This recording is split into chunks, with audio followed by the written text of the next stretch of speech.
Hi hello welcome to Chinnu's fashion vlog. One more mini vlog అండి. ఇది ఖైరతాబాద్ విశ్వశాంతి మహాగణపతి దర్శనానికి అయితే వచ్చేసాను. ఇక్కడ నేను వచ్చిన టైంకి కరెక్ట్గా మంగళహారతి జరుగుతుంది దేవుడికి. సో చాలా దగ్గర నుంచి దర్శనం అయ్యింది. మంగళహారతి జరుగుతున్నప్పుడు పైనుంచి పువ్వులు వేస్తున్నారు. చాలా చాలా బ్యూటిఫుల్గా ఉంది. Feeling so blessed. ఎంత బాగా అనిపించింది అంటే అంత బాగా అనిపించింది. ఇక్కడ చాలా క్రౌడెడ్గా ఉందండి. బికాజ్ ఇంకో వన్ డే ఉంది అనుకుంటా దర్శనం. ఆ తర్వాత ఆపేస్తారు, ఎందుకంటే సాటర్డే రోజే నిమజ్జనం అని అనౌన్స్ చేశారు కదా.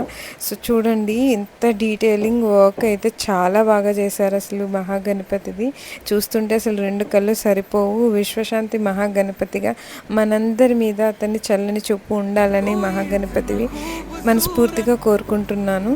నాకైతే చాలా చాలా బాగా అనిపించింది మహాగణపతి యొక్క దర్శనం. మీకు ఎలా అనిపించిందో చెప్పండి. ఈసారి ఖైరతాబాద్ యొక్క గణేశుడి రూపం.